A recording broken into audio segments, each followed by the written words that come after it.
NDA Narendra মোদীজিয়ে যাকে ticket দি পঠিয়ায় মিচিং অঞ্চল হদিয়াৰ পৰা একেবাৰে জীয়াবুৰলিলৈকে কাৰ্টুনৰ পৰা একেবাৰে আপোনাৰ সৰু পথাৰলৈকে যিমানবোৰ অঞ্চলত মিচিং মানুহ আছে সকলো অঞ্চলৰ 99% দিওৱাৰ ব্যৱস্থা আমি মিচিং ৰাইজে একমত হৈ মিলি আগুৱাই যোৱাৰ কাৰণে আমি সংকল্প কৰিম।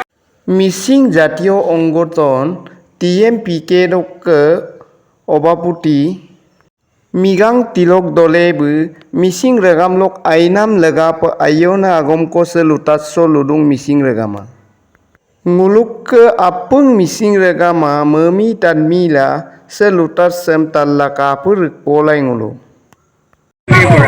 আপোনালোকে TMPK ফালৰ পৰা পালে নেকি আপোনালোকে কাক সম্বোধন কৰি আছে? মই তেখেতক ধন্যবাদ জনাইছোঁ আৰু মই দাদাক মানৱদাক অনুৰোধ কৰিছোঁ আমাৰ অঞ্চললৈ আহিব নালাগে, আমাৰ অঞ্চলত গোটা ভোট দি দিব, আহিব নালাগে আমাৰ ইয়ালৈকে প্ৰস্তাৰো দৰকাৰ নাই। বাপুপাৰা সমষ্টিত সব জেগাত এনডিএক আমি অসমত এনডিএ নৰেন্দ্ৰ মোদীজিয়ে যাকে টিকেট দি পঠিয়ায় মিচিং অঞ্চল হদিয়াৰ পৰা একেবাৰে জীয়াবুৰলিলৈকে কাৰ্টুনৰ পৰা একেবাৰে আপোনাৰ সৰু পথাৰলৈকে যিমানবোৰ অঞ্চলত মিচিং মানুহ আছে সকলো অঞ্চলৰ 99% দিওৱাৰ ব্যৱস্থা আমি মিচিং ৰাইজে একমত হৈ মিলি আগুৱাই যোৱাৰ কাৰণে আমি সংকল্প কৰিম।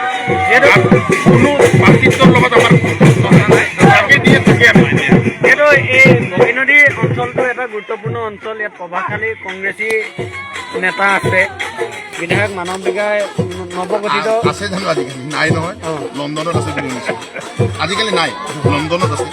সি এখেতে ৰাস্তা ঘাট বনাবই নোৱাৰে, সি আহি ইয়াৰ গৃহস্থই যদি ইয়াত আহি একো গৃহিণী নে গৃহস্থ উল্টা হৈ যায়, মানুহজনী আহি ইয়াতে টিকেট লৈ আহিব, নিজক মুখখন লৈ অনাৰ কাৰণে এখেতে 10বাৰ চিন্তা কৰিব লাগে। আকৌ এখেতে কৰিব বিচাৰিছে যে মানুহে বুদ্ধি নিদিয়ে, দুই তিন পিছ মানুহে কাৰোবাক যদি সহায় কৰি থৈছে ৱাটাৰ খুৱাই মেলি যদি ক'ৰবাত কৰিব পাৰে বেলেগ কথা, কিন্তু মিচিং মানুহে ভোট নিদিয়ে আৰু এক কথা TMPকে লখিমপুৰ বিধানসভা সমষ্টিৰ বিধায়কক সমৰ্থন কৰে বুলি কৈ আমি এনডিএৰ পক্ষ ইতিমধ্যে আমাৰ সিদ্ধান্ত হৈছে আমাৰ নৰেন্দ্ৰ মোদীক আগুৱাই নিব লাগে, শক্তিশালী কৰিব লাগে, অসম এখন শক্তিশালী চৰকাৰ এখন দিব লাগে। আমি আমাৰ অঞ্চল যিমানবোৰ অঞ্চল আছে এই অঞ্চলবোৰৰ পৰা ভোট আমি এনডিএৰ পক্ষত ভোট দিয়াম। মানৱ বিঘাক শেষত কি জনাব, যিহেতু তেখেতে আজি টিকট লাভ কৰে? দাদাক শুভেচ্ছা জনাইছোঁ। মই ৰাতিপুৱা ফোন কৰিছিলোঁ বেলেগ এটা কথাৰ কাৰণে, এতিয়া মই দাদাক আপোনালোকৰ জৰিয়তে মই শুভেচ্ছা জনাইছোঁ।